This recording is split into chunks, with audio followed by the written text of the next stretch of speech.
Hello, hello. This is Justin Coletti of SonicScoop with the one and only Jeff Ellis. Jeff Ellis, how are you doing today? I'm good. How are you?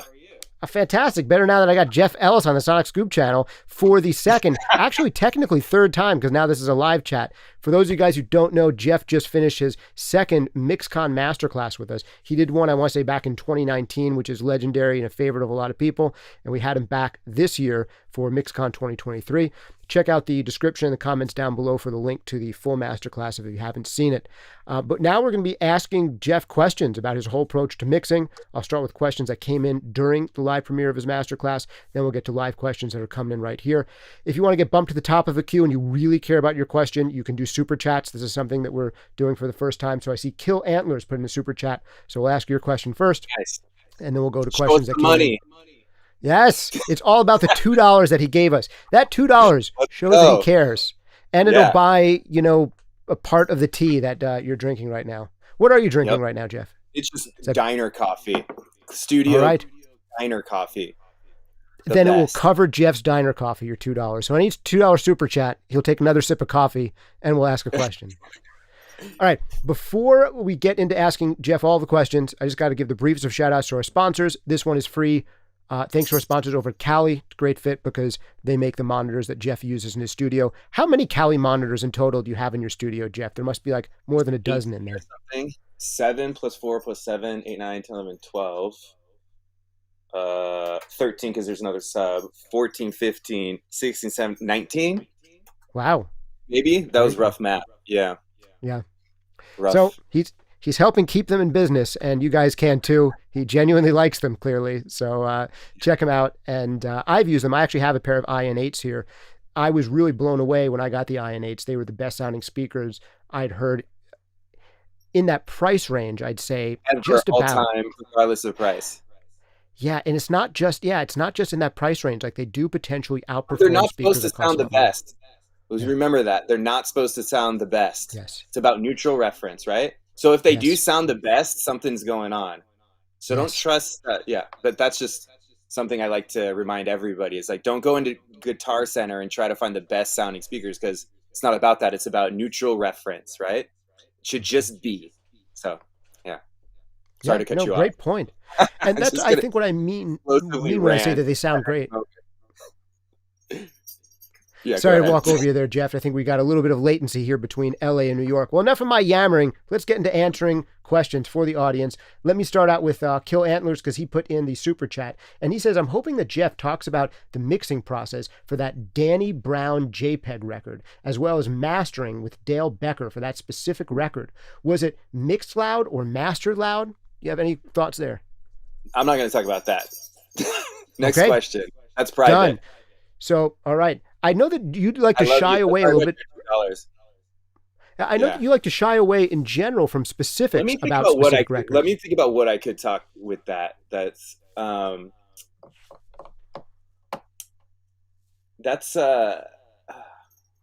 some people love how that album sounds and some people hate it. And definitely it sounds exactly like Peggy wanted it to sound. So that's a big important thing about mixing. You know what I mean? It's yeah. So, but you know what? It's like I love. It's funny. Like the JPEG Mafia Reddit fans are like the most hyper actively concerned about mixing of any artist that I've ever seen on Earth. And he's like. Peggy's like an avant-garde genius artist, and all these people are like questioning every bit of the aesthetic, as if like somehow between all my years of experience and all of Peggy's years of experience, like we don't know how to not have things be distorted. You know what I mean? It's like if you wanted the album to sound pristine, it would have been pristine, you know? Yeah. So it's called Scaring the Hose, right? It's not Steely Dan's Asia or whatever. So right. Hopefully that was a $2 answer right there. Beautiful. Well, here's another $2 question. Alex Schrott wants to piggyback on this. And Alex asks, how can a young engineer afford to intern in LA? Stop spending $1.99 on super chats and then you have money left over for rent. What's the answer there? I don't know if you can, honestly. if like, that's a sad reality of life, you know. It's tough. Like, you have a whole bunch of roommates, and then hopefully your internship pays something. Hopefully you have an alternate source of income somewhere. It's tough, you know. Even like when I did this forever ago, it was expensive, but not like it is now, you know what I mean? When I was an intern, I was living in a hostel, in like a shared living experience, meaning there were a whole bunch of beds in one room, and I would like hold on to my laptop at night so it wouldn't get stolen. So you got to make some serious sacrifices. And I was lucky enough to have a little bit of help from my parents, but I was like, there's plenty of times I was cashing in my last $20 for spaghetti. You know what I mean? If you want to make it in the music game or any tough industry, it's like you got to be ready to make some serious sacrifices. It's not going to be comfortable. So there is no good answer on that. You just gonna have to figure it out. But people make it work, you know. Luckily nowadays, there's all sorts of like Uber Eats type thing. You can even like sign up to be an Amazon driver for like with your own car now or whatever. So there's things you can do to make side money, but realistically, it's extremely difficult. And yeah, and LA just keeps getting more ruthlessly expensive year after year. So it's not a good answer for that, but just know I was in a hostel holding my laptop trying to make it work. So yeah, just the fact that you can know that other people have been in that position before can sometimes, you know, give you the hope to go on. So yeah, it doesn't come without sacrifice though, for sure. That being said, it was like the most fun phase of my career probably, because everything is magic when you first get to LA and you first get in like an amazing studio and you see your first like music celebrity person, you know, your first like artist that is like, when you hear like Eric Clapton playing guitar through the wall or whatever. So there's a lot of Arby's consumption, but yeah, not the healthiest of diets back then, but you know, figured it out. One of the benefits is when you are living off of spaghetti and ramen, you have a steak. It's like, oh man, that is true. Steak. Yeah. It's all right. Once you get accustomed to Air One every day, like in how I eat now, the money upkeep is overwhelming. It ruins it. So right. I hear you. All right, let's take some of the questions here that came in during the live Q&A. Here's one, or during the live premiere, I should say. John Knack says, would love to hear Jeff talk about his approach to working with saturation and harmonic restructuring. Ooh, that's not even like, that's a hard question to answer, because it's very much like, I feel like it's a engineering YouTube trend type of approach to mixing. I'm never really thinking about stuff like that too much. It's as simple as like, if it needs some more saturation, then I saturate it. It's not like rocket science or anything. I would definitely like never add anything saturation wise, unless it was for like some sort of like cinematics or just be aware of why you're doing it. Is it really helping? It might be, you know what I mean? I always try to approach it like I'm trying to be a film director, and maybe this is going to be like a Tarantino film. So I'm adding some saturation for cinematics or whatever. But I don't get too carried away with that stuff. And I think it gets overused a lot, but whatever you're doing, just source it from an actual reason. Like, so much of what engineers and mixers are doing is stuff that is not sourced in an actual reason or objective. And I see this like over and over and over again. It's like, why is that on here? It's like, a lot of times you remove, so you have to be careful with saturation because it tends to round off transients. While you're like, saturation, you're kind of like driving things a bit. Things get oversaturated. It loses emotion because the transients go away. And then all of a sudden you're like saturating it to be like more powerful. And then like all of a sudden everything sounds less powerful and harsh. Yeah, but I feel like just experiment and make sure you're doing it for an actual reason, you know? Yeah. Did that answer the question? What was the second half of the question? I didn't even understand what that phrasing was.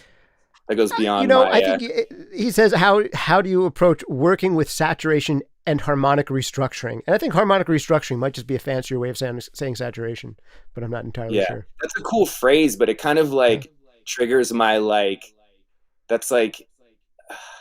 It's like are we trying to impress each other? Or are we trying to make records that resonate with your mom? About harmonic restructuring when they were doing In Rainbows, I guarantee you. You know what I mean? So, but yeah, good question though.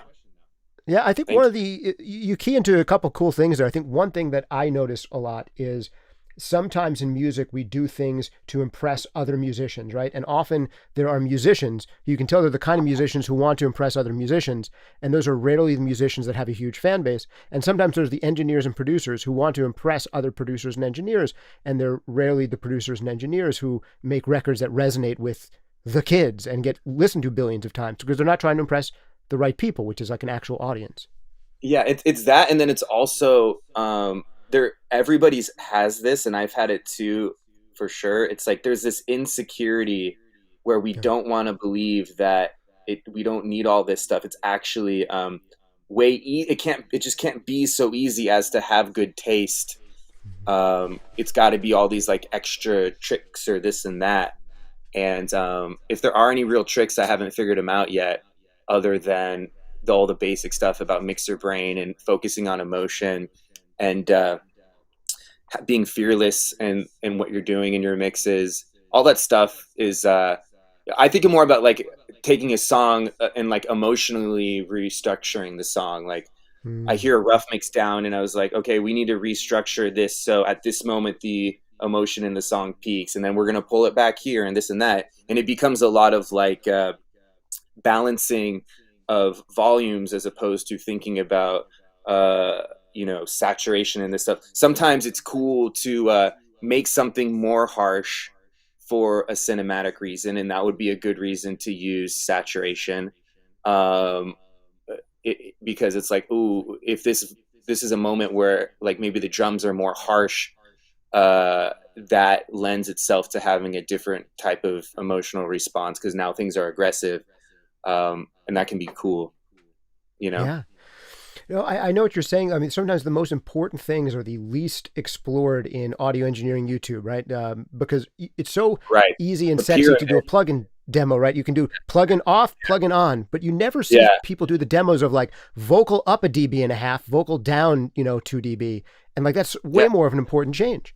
And you don't hear those ABs. Half a dB can change. I always have this hilarious joke phrase, but it's kind of true. Like a half a dB can change a life. And like really like a half a dB between like a verse and a chorus on the drop can literally get a bunch of people on a dance floor or keep them in their seats. So that's something I'm always looking for in mastering. I feel like a lot of the best mastering engineers I know think in that way too. And they might do little level rides of a half a dB going from verse to chorus to lift things or to, make sections drop. And it's so big compared to a half a dB change in EQ and obsessing about that. All right, let's get into the next question for you. We've got some cool people in the chat here. George T, if you haven't checked out George T's video with Jeff, definitely check that one out too. That was a really fun kind of music. Yes, check him out too. Sean McKay asks if this is available to watch later, and absolutely. Ooh, Ethan Salmons has a good one here. Question for a Q&A. What is a good way to build client-engineer relationships? Good. That's a really good question. And I feel like it depends on what phase you're at in your career. But like, for example, one of my favorite clients in the world is sitting on the floor right now outside of View, right? This producer named Jacob Ray, who's a genius. He did Joji's Die For You and tons of other cool stuff. I'm always having people come through to the mix sessions, because that way you can do better work, and it makes it more fun, and then you become friends. And a lot of engineers and mixers and whatever, they have this thing of like, oh, let me do my thing and I'll send it back to you. It's a little bit like there's an opportunity for everybody to get in the room and have way more fun, and you don't have to be scared about people like looking over your shoulder and stuff. early on in my career, I always wanted people to attend sessions because I realized that when I had someone looking over my shoulder, I didn't go into mixer brain because it's like, this has to get done right now. And it put me in a place of like, I'm under pressure. And I found that I always like rose to the occasion in those high pressure situations where when I was alone, I would just like spin into death spirals because I didn't really know what they wanted, this or that. But like, for example, Jacob is here to do notes on a song with me as opposed to just, we could have done it over email, you know what I mean? But it's just better to get in the room, and that's how you form relationships. And then always being accountable. One thing that I've started doing recently is I stopped having management and I just manage myself now. And one of the great things about that is I'm just directly talking to A&Rs now. I'm not having people talk through me, which I just think is just kind of like not a great way to build relationships. So yeah, it's just always being down to hang and have fun and make the mixing a lot. Like the most recurring thing that I get of when people like move to mixing with me over some other like A-list mixer people that we've all heard of is that they just have way more fun because it's not like a sterile over the internet thing necessarily. And then when everybody's in the same room, I can read people's body language, because sometimes an artist will be like, oh, I want to like this and that or whatever. But when I see their body language, I know, oh, you actually, this is what you mean. And then in real time, we can experiment, and then you can be more artistically aggressive if they're with you. Like someone brought up that Peggy album earlier. He was with me in the studio all the time. You know what I mean? So that's how you build relationships, and then it's fun, you know? Yeah. Awesome. All right. Next one for you here from Kosh. For the Q&A, hey, Jeff, do you have any tips on how to keep a mix sounding consistent on different devices, phone, speaker, headphones, etc.? Thanks. Yeah, it's simple. This is another thing that we're talking about. Everybody invests way too much time in things that don't necessarily matter that much. When you get your studio as like a neutral reference situation, which mine is, all of my speakers, I use all the Cali stuff, which is really flat, and then it's all calibrated on top of that with EQ to be even more flat. And then I always mix 99% of the time I'm mixing at one volume that I'm ultra familiar with, and it's a volume that is kind of like if you look at the Fletcher Munson equal loudness contours, look that up if you don't know what it is, but it's basically a volume where everything's kind of flat sonically too, because as we perceive music louder, the bass tends to go up, and then when it's quieter, the bass is kind of lacking and it's more high. So what that means is the rules of the game are different at every single volume, right? So if you get neutral speakers in a room that's pretty well acoustically treated, like focus all your effort in acoustically treating your room, getting a neutral reference monitoring, get the monitors set up well. You can look on, there's plenty of tutorials on how to do that.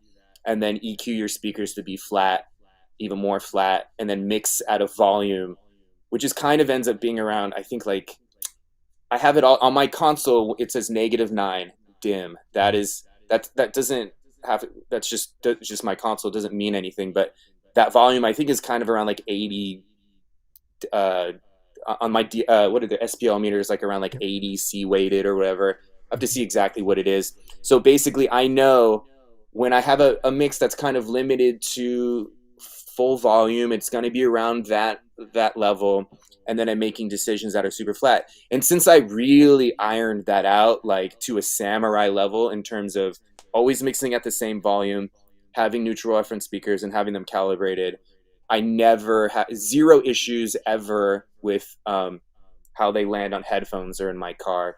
It's really that simple, but nobody wants to put in the work. Like I'll find like people who have dedicated their lives to being a music producer or mixer, and then their monitoring setup is janky. And it's just, there's just like a level of laziness. It's super common, and I'm guilty of it too. And once you really get that ironed out, like don't just sit there with your ears and be like, oh, that sounds good if I move the speaker a little. It's like, no, do it with computers, take measurements, get it as solid as you can. And actually, Charles, the Cali Audio, the guy who designs all the speakers, is going to release a video on how to calibrate your speakers really well using this method that he calls moving microphone method. He just did an AES paper on it. That's actually, and it's phenomenal. And it's something that everybody will be able to do. And it makes a massive difference. And then when your studio is set up right, you don't have to ever listen on any other speakers. I listen on one speaker.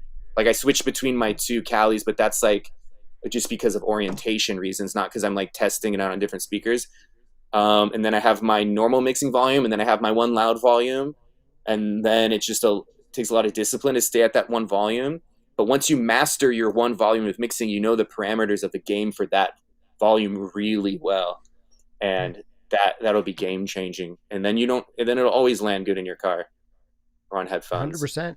Yeah, I think one of the things that I noticed when I first started mastering in a nice mastering studio was exactly that. My mastering mentor, Joe Lambert, said the first thing to me was like, I always listen at the same level. And he actually had an SPL meter on his meter bridge to make sure that he was always listening at the same level. And I was amazed at the translation benefits. But one of the other things you have going for you is you're also in a room that was custom built for sounding decent for music, right? You're in East West, and it's not just like a square box. So this is another potential plug for a brand like Cali, where I would rather have something like affordable monitors from Cali with some acoustic treatment up in the room, rather than having the sexiest speakers in the universe in a totally untreated room. You're just going to get a lot more mileage, I think, out of the former. And I think your setup speaks to that.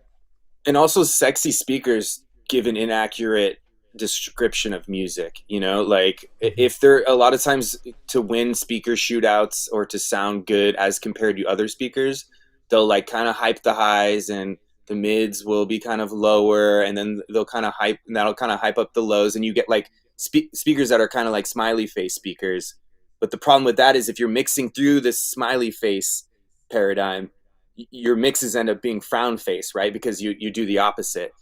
So hopefully that makes sense. But if things are like you're hearing everything hyped in the highs and the lows, then all your movements are going to do like kind of reduce that to this what seems like it's flat.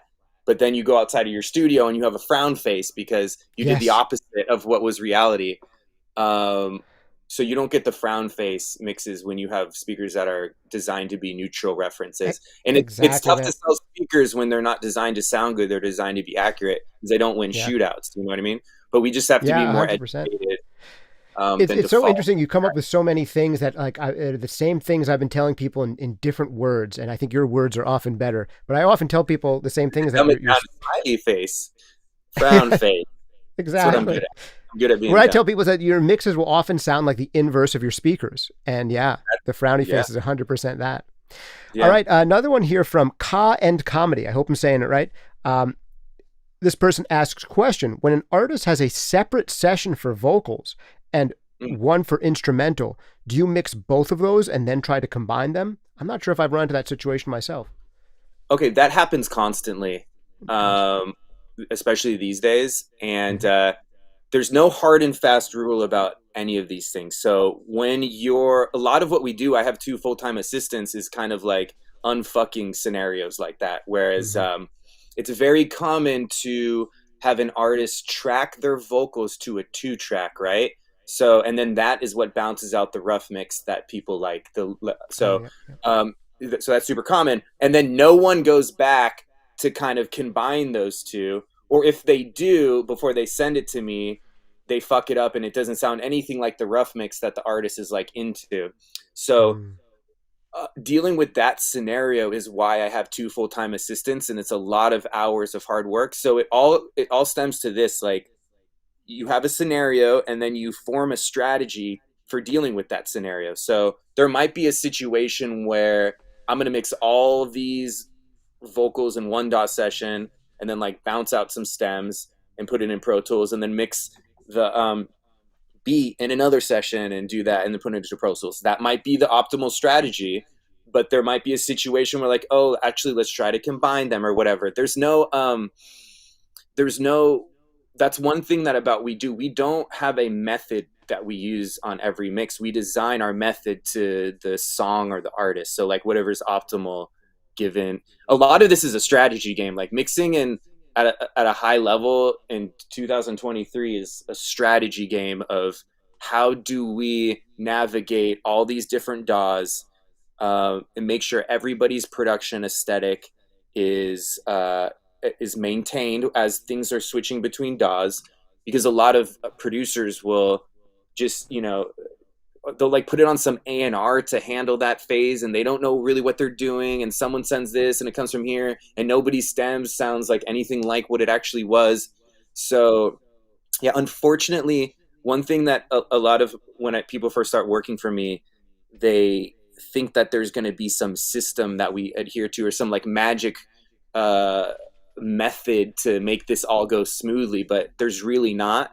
And it's all about just figuring out each individual project, how we're going to get this all together. But when you're working with different DAW sessions, it's really important to make sure that the producer's beat doesn't get ruined when they stem it out, or when that happens all the time, because someone will take a cool beat in Logic or Ableton and do like export all files as stems or whatever, but then like the groups don't sound right, or there are stems, and all of a sudden like there's a bunch of audio files that don't sound like the beat that the producer made. The producer doesn't care enough to look at their stems, or doesn't quite understand the value of their aesthetic, and so that's a mess. And so yeah, there's a lot of just like unfucking problems that we deal with, and that's a huge part of it. So just getting to the point to do a good mix, that's just the little fun tip of the iceberg. Like that's all built on a foundation of working really hard to make sure everything that's sent to us is in the proper form, and then a lot of organizing. And it's really hard, and it takes like Trevor is a genius. I don't even know if he's in here. One of my assistants, Ivan, is a genius, and they work super hard to deal with things like that. Yeah, this is why assistants are so important, because I think so many of us wind up in these situations, and if we're the mixer on the project, you can wear yourself out for like hours on a song before you figure out what the problems are you need to solve. And then by the time you solve them, you're worn out on the song, and you're supposed to start it and come inspired to it. And it's it couldn't even be close. There's like hours and hours. Some songs go super smoothly, but like in the kind of music that I do is like 90% of the time, there's many hours of fixing problems and tracking down stems and tracking down DAW sessions, getting the DAW session to load up right. And then it's like the DAW session doesn't sound like this. It was like, I totally know what you mean. Version. Well, it's Jeff, like, we're coming up on 30 minutes here, so I want to ask you a few more questions and see if we can go maybe a little bit more lightning round on some of these, because I want to see if I can get through a few of them. OG Willing asks, question, what do you think about Soothe and Gullfoss plugins? Do you ever have use for them in your workflow? Gullfoss, sometimes I'll leave it on a DAW session if it came with it. Soothe, never in the history of my career has it ever made a song sound better. So it's been bypassed every single time. Yeah. Goodness. I don't know what it is with people in that plugin. But strong I have no word, like shots fired. All right. I don't have any emotional attachment to it. Yeah. It's just I don't know. Jula Pink, we answered your question under your other name there. Thomas Schmid says, do you have a specific number of LUFs you want to reach at the end of your mixing right before sending the final mix to mastering? So do you have targets for loudness in your mixes? No, I think about dynamics. I do have a LUF meter available just to kind of get a sense of where I'm at. But since I always mix at one volume, I kind of know where I am anyway. But the LUFs as just a metering system is like ruthlessly inaccurate. It's biased against different genres. I really don't like LUFs, and I don't pay too much attention to it. But my mixes tend to fall between -9 and -5, but integrate like short term, whatever. But yeah, I don't pay attention to LUFs. It's dumb. Yep. For the kinds of music you're working on, that range sounds like the range of those records. Even as me as a mastering engineer, people ask me this question, and I say, first I listen with my ears, and then if there's questions, I double check with the LUFs meters if the client has questions, but they're almost always the one to bring it up. Forget about LUFs. It's dumb. Not for you personally, but just the world. Yes, I hear you. Let's see here. Brian S. says, question, hey, Jeff, I'd like to know your thoughts on client acquisition and what your overall approach would be if you were starting over. Any best practices or tips you could share? So not just taking it deeper, but how do you get to know them to begin with? I don't even know how to do it nowadays, honestly. I've just been so lucky. But just focus on being the best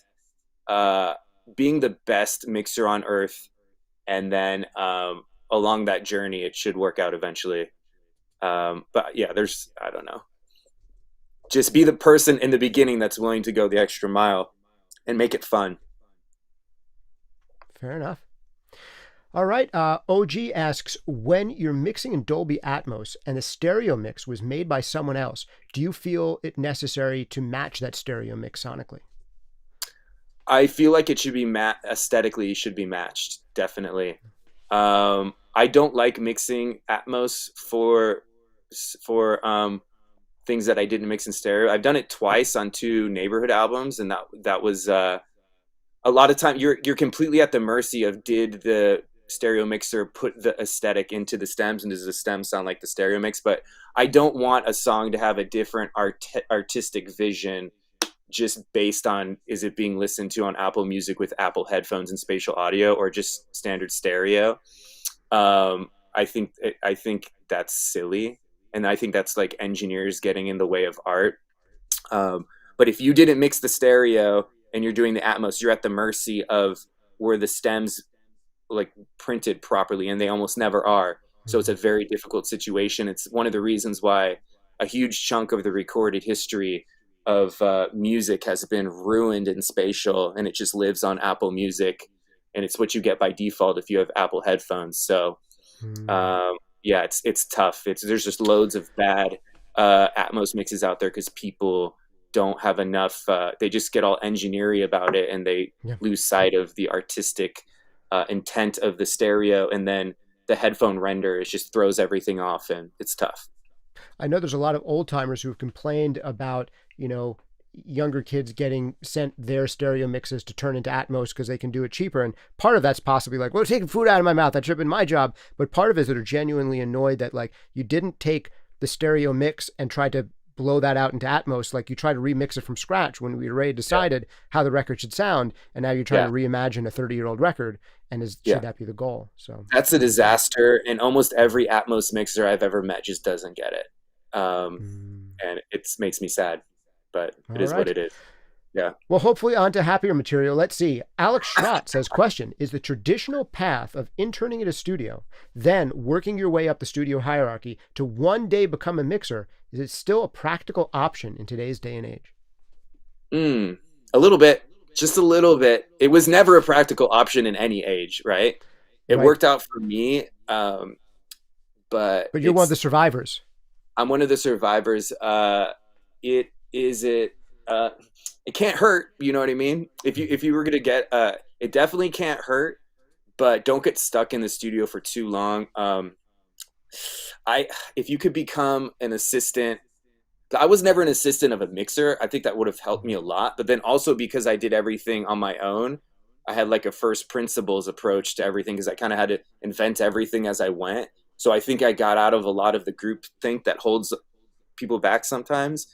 And by what were some of the differences in your path from that norm that has been discussed? I was an intern at East West, then I was a runner, then an assistant engineer, then I was Frank's engineer, and then I just became a mixer. So the only thing that's out of that is I never assisted another mixer, Gotcha. If you could become an assistant for a mixer, like Trevor and Ivan, they're getting a big fast track because I can show them the things that I goofed on for the first 7 years of my career. But if you want to go, if you're like in love with being an engineer and it's like all you could ever see yourself doing, try to get an internship at a cool studio in LA. But how it's going to work out for you or not going to work out is just going to be, there's no rules to any of it. But yeah. Sure. All right. A couple more for you here, if you don't mind. Do you still have a few more minutes for a few more questions? Yeah, I'm good. All right. There's 100 Here's people one here. from Benj, one of our regulars, who asks, Do you always aim for similar to the artist's mix, or do you ever go left field and make extreme changes with it when you're feeling that something could work better? And if so, do you ever have to do much convincing of them, or do they just You have to be able to be really good at doing both. You know what I mean? And then part of why mixing is hard is because you have to know when it's time to go left field and then when it's time to not go left field. And that takes that's one of the most difficult things about mixing. I almost never guess that wrong anymore. So some of my mixes that come out, I've made like 1% difference, and then some is like massively different. And then the journey to knowing when to do which version and like being able to pull that off is just why mixing is hard, why there's only a few really top mixers out there, because it's like took me forever to like get to that point, you know. But you got to be able to do both, and a lot of times you're going to think it needs to go left field when it really doesn't, and a lot of times you're going to left field it, realize that your mix sucks even worse, and then you go back to the right field, you know, and you do almost nothing. It's like, oh, it was already good. So you just kind of have an ego about any version of a mix you do. But over time you start knowing which way to go, but you got to be able to do both. All right. Nikki asks, Jeff Ellis, how can we make our mix sound like Michael Jackson's vocal on Bad? I have no idea. Be Michael Jackson. But here's the thing is that when anybody's ever like, hey, I want to sound like this artist, or I'm always just like, ugh. I've never had a successful artist really come to me with thoughts like that. That's like a very much like the mere premise of trying to sound like someone else goes against art and your own vision, and it doesn't work. Like never once have I ever successfully made one artist sound like a different artist. So if you're even trying to do that, just stop and just try to sound like yourself. You can be influenced by other people, but it's completely impossible to ever sound anything like Michael Jackson. And Michael Jackson could never sound anything like the person that asked that question. But if you're chasing someone else's sound, it's already a really bad start. And I've seen like a really bad correlation with that energy and making good music. Fair enough. Manuela wants to know, Jeff, how much of your career do you owe to your dog friends? This is my friend. A huge part of it. In fact, you're not going to even be able to get through the rigors of Los Angeles and the music industry if you don't have a good dog companion. You'll get too depressed and go home early. Yeah. Fair enough. All right. Chris asks, hi, Jeff and SonicScoop. Question for Jeff. What is the best practice or habit to become a better mixer? Start like attacking your own insecurity. You know what I mean? Just like the whole mixer brain thing is a good start. Start thinking about principles rather than like, what's the coolest plugin, you know? And then try to get as much from volume, faders, as opposed to plugins, balance and arrangement. You have to be a good mixer, you have to understand arrangement. You have to understand production. You have to be you have to be good at writing songs, arranging songs, producing songs. It's like all of this goes into being a good mixer, because you have to fundamentally understand arrangement of emotion in music. So you need to be focusing on that a lot, as opposed to like looking for what magic vocal chain someone like Dr. Dre was using back in the day. You know what I mean? Yeah. But if you did want to know, ask George T. Music. He would know. He's a goat. I love that perspective that you offer. It's not just about that. It's about principles. Take a principled approach to learning. Yeah, awesome. All right, another one here for you. This is a little bit more business oriented from Brian S., who asks, question, should mixers get points? Share your thoughts on that whole ecosystem and what you feel mixers are entitled to or not on records. Well, if you ever want to own a house in LA, you better hope that you have a point on some big records. So if you suck, you should not get a point. If you're in super high demand and you're like reshaping records in a way that makes it way better, yeah, for sure. Like 1 point isn't like a major thing. And you literally, to be good at music, have to dedicate your entire existence into becoming a samurai of this one little thing in an industry that's very small. And if I didn't have royalties, I'd have no hope of retirement with like what my costs are. Just imagine how much it costs to keep this studio going every day. So, but don't be asking for points until you're like, you know, legit. You know, it becomes a point where no one even tries to be like, no, you can't have a point with me. They don't even know, because like they value that. Once you become of value to that level, then it's like, yeah, we'd love for you to have a point and share in the success of this record, you know? But if and then if I wasn't bringing value to them, they'd stop hiring me and stop giving me points. So that's what it is. Fair enough. All right. Let's see here. Alejandro says, how do I get a place where I have a 1073 and a CL1B sitting in the back of the room for the rare occasion that we cut a vocal in here? Unplugged. Both of those are unplugged. Well, I'm 39 and I've been doing this since 2009. I should have like, I feel like I should have like a whole Neve console by now. So I don't know. Well, there's a lot of people who have done a lot less successful records than you, who have a lot more gear than you. So a lot of people's parents buy them that gear. There is, you know, and it's tricky. You know, sometimes you see that. Sometimes I also see nothing wrong with that. I'm just saying it is. Yeah, that is, and sometimes you see just oodles of debt that may or may not have been wise for that particular person. Well, I have oodles of. In fact, I just paid off all my business loans this month for all the gear that I bought when I moved into East West. So debt is good if you're using it responsibly. You know what I mean? Yeah. But you also don't need all that gear. So yeah. So yeah, that's why I say may or may not have been wise, because if you can take out money for the purpose of, I am going to use this productively to earn more money, and I have a realistic plan to do that, then it can be great. Yeah. If it's just, totally, I'm going to buy a ton of gear and hope someone will come because of it, then it's not so great, you know? So, right. That's one thing too. I was like, I saw this. So in my studio that I'm at right now, in here before me was Spike Stent, famous mixer, legend.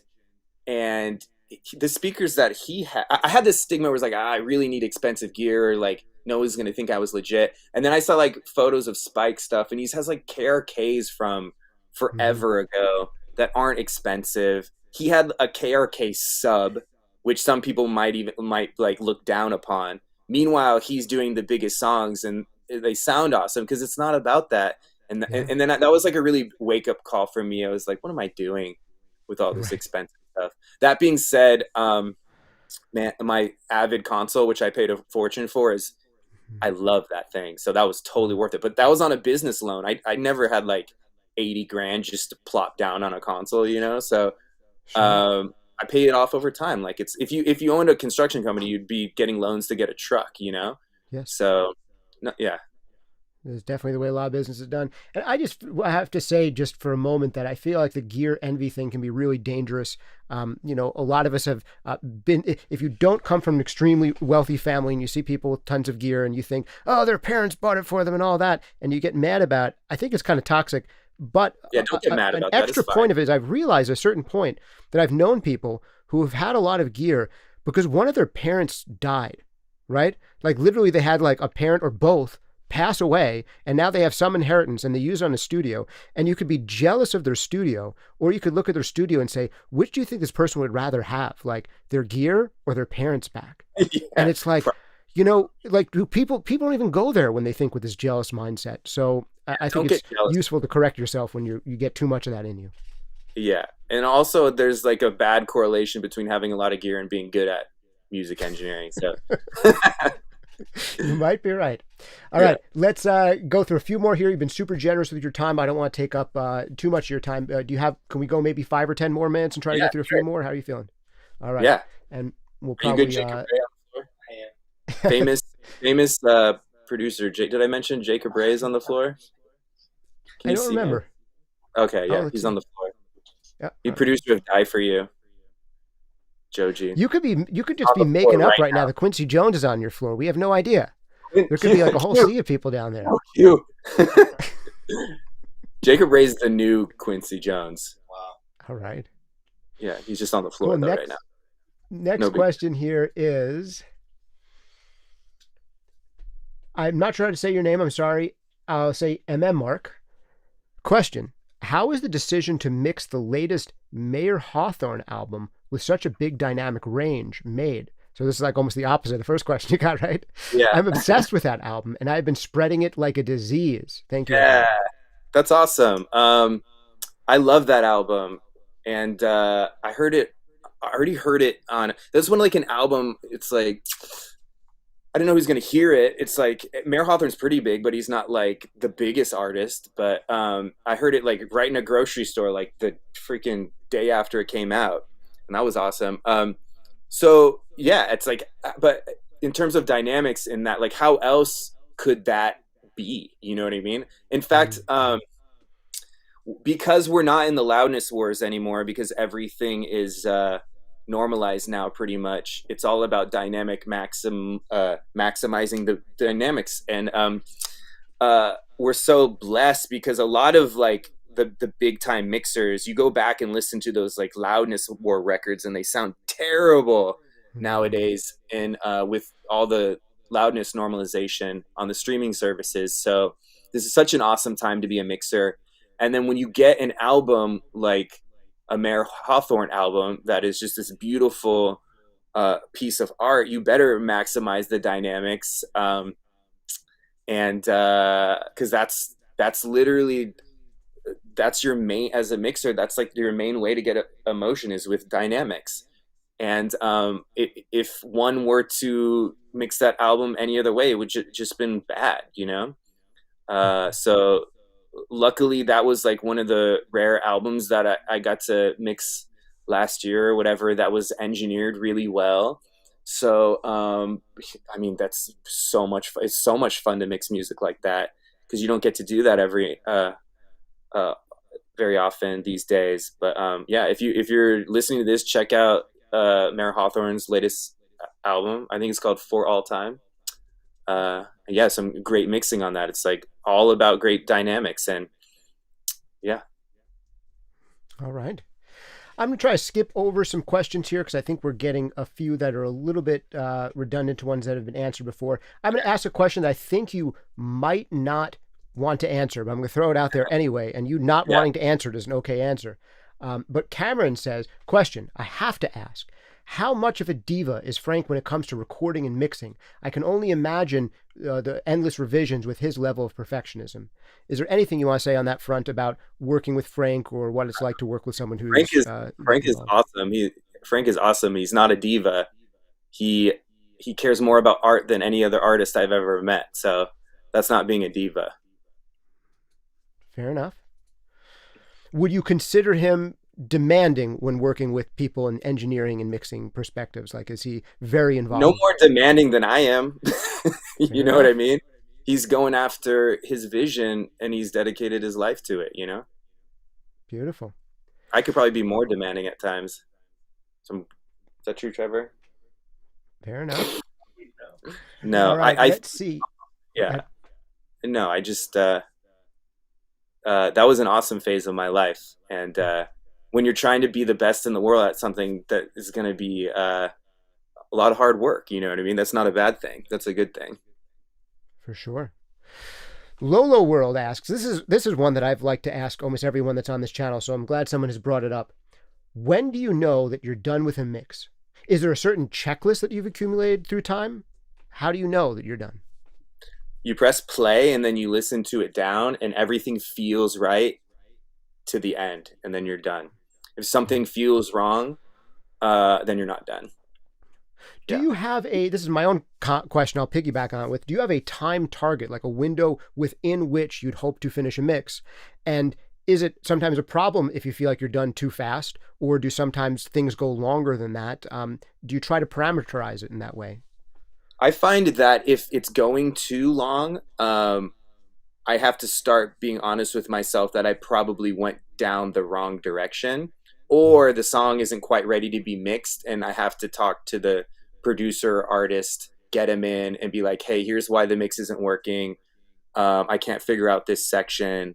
Can you help me out with some advice with what the vision is or whatever? But if a lot of times I'll start going in direction. I was like, it's lagging. I'm not finding whatever it is. I'm searching for a vibe. I can't find it. And I'll be like, you know what? Let me close this out, start over from the beginning again, and attack this mix from a different direction. And then I might get it in 2 hours when something was taking me like, I spent like 4 or 5 hours on it and it wasn't quite clicking. But you should be able to get the meat and potatoes of a well-produced song mixed out pretty fast. And if it's not really coming effortlessly, then start exploring maybe going from a different direction, or maybe there's something in the production that isn't quite right, so you can't get that emotion that you're looking for. But if you're going too long, you're in like a death spiral. And I'm not including the time it takes to like organize and prep a song, which can sometimes take a week, you know what I mean? On dealing with shenanigans.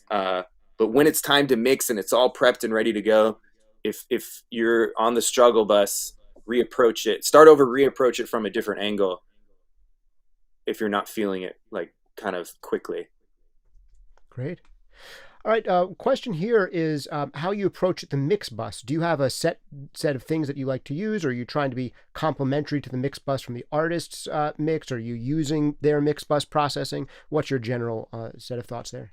One reason why I always want to get the DAW session is because I really want to see what the artist was doing on their stereo bus, because a lot of times it can affect the movement of the song, especially if the rough mix is like feeling pretty close. I want to know what's going on, because like someone was talking about OTT before. There's a producer I work with that always has OTT on their stereo bus like dialed up really high, and he produces through that. So whenever I remove that, the whole movement and aesthetic and everything just vanishes. So that the production can't even like really exist without OTT, because it was like made through OTT, and the aesthetic of the song is heavily leaning on that. So I always need to know what's going on in the producer's stereo bus, and then I form a strategy. What do I want to take from that?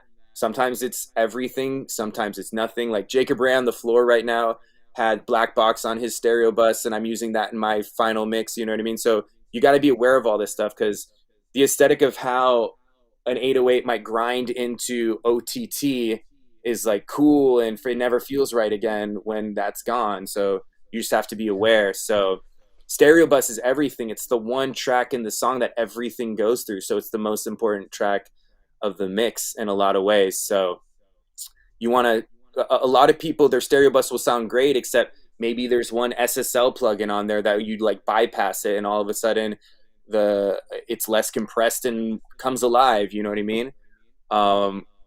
Yeah. Cool. That's my thoughts. Another question about a specific group or type of instrument. Philip Peter asks, question, how do you approach mixing background vocals and getting them to sit properly in the mix? Well, there's no such thing as sitting properly in a mix. That's the first thing to remember. So it's all, again, I love that. Could you explain that idea slightly further? Because I think for anyone who watched your masterclass, they might get what you mean. But what do you mean by that? There's no such thing as sitting properly in a mix. Well, yeah, but like, who knows what's supposed to be proper? It's like, generally, it's like you adjust the volume until it feels good. You know what I mean? Mm-hmm. So you just have to be in that state of no mind. You have to be in the flow state. And that's a lot of reason why I really love automating down a mix without looking at a computer screen with faders, because the section comes by, you know what, maybe it's just like have a better build, or the chorus explodes a little bit if maybe like the first bar of the like this song that I was mixing today with Jacob, like the chorus hits and then there's this explosive vocal that I like ride up in that moment, and it pushes too far, but too far feels powerful, you know what I mean? And it makes me feel a certain way. So, but I'm not looking at a screen when I'm doing this. I'm doing it with faders. So I'm feeling it like you would if you're listening in your car on your headphones. And that's how you end up setting these levels in a way that feels good, because there is no getting vocals to sit right. There is no sit right range. I don't know what that is. You just have to do it by feeling, and once it feels right, like, and you don't have to have crazy taste or experience to know how sitting right feels, because we all listen to music our whole lives and know how we want it to feel, and we know how we want how to feel emotionally. So yeah, sometimes it needs to sit wrong, you know. Right. That's Yeah. yeah. Sometimes things need to stick out. Yeah. There's a couple of phrases that keep on coming into my mind when you say this, some of these things, because I mean, one of the pieces of advice I give a lot of people, tell me if you think there's any value to this, is that first of all, like before you go tweaking anything, figure out what, if anything, needs to change. And that for me has been my way of avoiding death spiral more and more as I get further along, as I ask myself, first, what, if anything, needs to change? And instead of being there fiddling and just doing, like you try to say, okay, where do I want to take this, before you go around messing.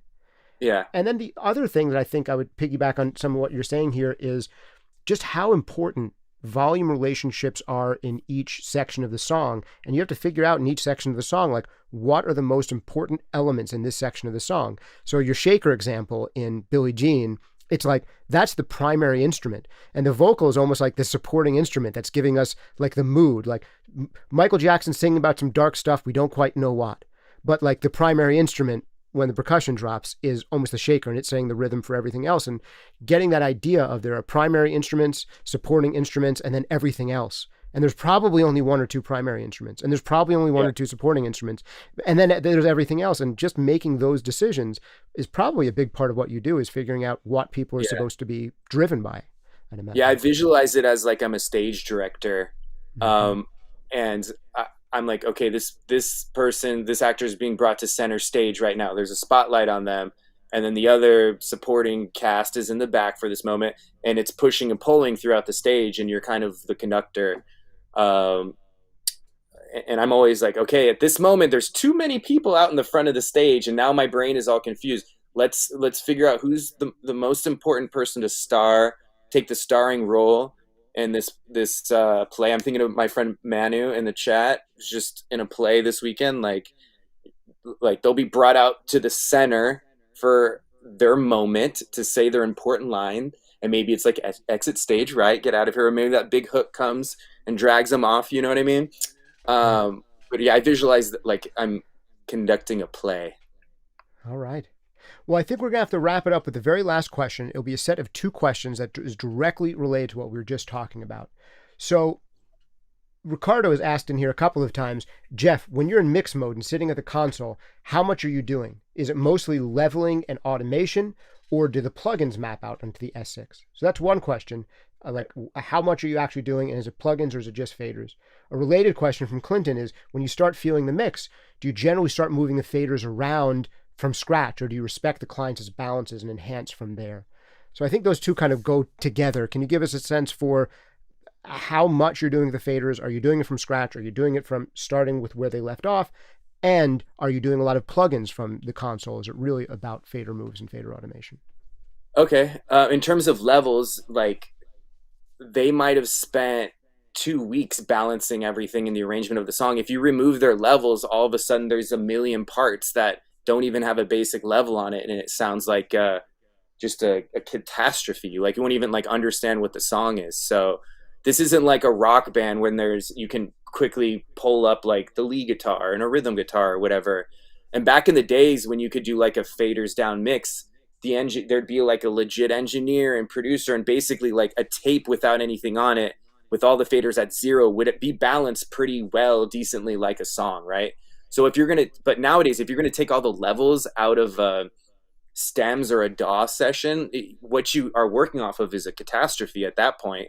It's like almost impossible to interpret even like what the song is going for if there's no basic levels. So on my console, definitely as a starting point, I definitely want their levels and whatnot, or I wouldn't even like be able to interpret what is going on with the song. And all of a sudden the song would have just moved them 10 miles backwards, as like the starting moment of a mix isn't to put the production back like 10 miles, you know what I mean? So the console set up where everything can go into trim automation. So their levels can be like all over the place, and they have their automation, but what I'm seeing in front of me is all my faders in touch and all the faders in trim. So they're at 0. Okay. And then I'm pressing play and the song is going down and I'm just pushing and pulling automation. And in trim mode, it's just, if I went up a little bit, it just, when I hit stop, it just adds that to whatever automation or level was there before. If I bring it down, it does the same thing. And I'm just weaving this mix together. In terms of how much stuff beyond leveling am I doing on the console, luckily the S4 is incredible because all the plugins map to the S4 really well. I have it set up to where I can do a lot of plugins on the console. It just depends. What I like to do is when I'm setting reverb levels and stuff, I don't like looking at a computer screen. So a lot of times with effects returns, I'm doing that on the console. Certain like EQ, this and that, as I'm going, it's set up to where I can quickly pull up an EQ and do a little tweak on the fly. And then when I'm more in like experimental phase or whatever, a lot of times I'll just, for speed, go over to the side computer and be like putting in a plugin, and then I'll get, like, let's say as a decapitator or whatever, I'll pull up a decapitator and then I'll swing over to my console and that knob on the drive will map to a knob on my console. And now I'm like adjusting the drive while not looking at a screen so I can really feel what's going on. So it's like kind of like a hybrid approach in terms of, but the S4 is set up to where I could even get way better at the S4 and even be faster. But every AAX plugin made maps to the console by default. You don't have to do the mapping yourself, and that's really nice. And it's set up to where the last thing you clicked automatically goes to a knob in the center section. So that makes it super easy. Great. All right, this will be the final question.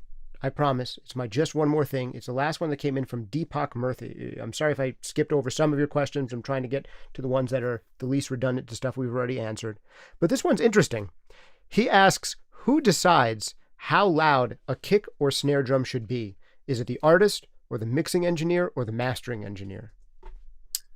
Well, everybody can have an opinion. Generally, in most, like, when I do the mix, I do what I think my opinion is. And then if the artist wants something different, then we try something different. You know what I mean? And if you get to the point where you're like worrying about kick drum volumes and mastering, that's not like the most, that's not the most optimal place for that. Mastering can have a little effect on that, but we're trying to leave nothing to mastering. And then if mastering can beat what I did, even better. And if not, we'll just use my my limited ref. But yeah, it's the final, like, generally in almost all cases in terms of who gets like final cut, it would be the artist. Maybe there's like situations out there where it's like or it could be the producer too, just depending on like what the relationship is. But generally it's like the artist or the producer decides, but they're relying on me to try to do what they think feels best for the song. And then the way that I take notes is, even if I disagree with it, I'm like, let's experiment and see what happens. And then people are very reasonable about like, oh, you know what, Jeff, you were right. Or and I'm very reasonable. Like, oh, you know what, actually, I like your way better. So it's a really, like, it's a team effort, and everybody makes everybody else better. Cool stuff. Well, Jeff, I'm certain I could talk to you for another couple of hours here and not get bored. It's been a real pleasure, but I want to be respectful of your time. I know you have like a who's who of the LA music industry on your floor right now, waiting to like do something fun. But this was absolutely fun for me to hear you talk about this stuff. Really great to have you here. Quick reminder to those of you who haven't checked it out, Jeff just did a masterclass. It's right here on the channel. You can find the link in the descriptions and in the comments. Go check it out. It's awesome. It's about an hour long, and I think it will change the way you think about mixing. Also, big thanks to Cali Audio for sponsoring Jeff for this MixCon. It's a great fit because he genuinely uses their monitors. He probably has about 20 of their monitors in his studio, and he really loves them and relies on them. So big thanks to Cali. If you are buying monitors anywhere from, like, I don't know, less than a couple $100 to up to $1,000, they have really affordable speakers that perform really well. So check those guys out. Also, if you want something for free, you have 3 chances to win more than $10,000 worth of free gear in the MixCon Mega Giveaway. Look for the link to that in the description and in the comments as well. And I think that's pretty much all the stuff I've got to say. Any last things you want to say? Hey, Jeff, if people wanted to catch up with you and follow you and make sure they know what's going on, what are the best places to keep up with what you're doing?